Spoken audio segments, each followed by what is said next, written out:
એકાનું જે હાઈવે છે ને ત્યાં કોઈ જસ્ટ એક રિટેલિંગ યુનિટ નાખી દીધું હોય ને તો બહુ મસ્ત થઈ જાય. પેટ્રોલ સ્ટેશન કે એનું હોય ને એના ઉપર એક રિટેલ સેન્ટર નાખી દીધું, રોજ પ્રોડક્શન ત્યાં જઈને મૂકી દેવાનું.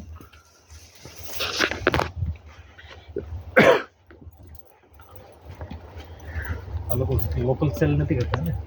હા એ તો હું સમજી ગયો.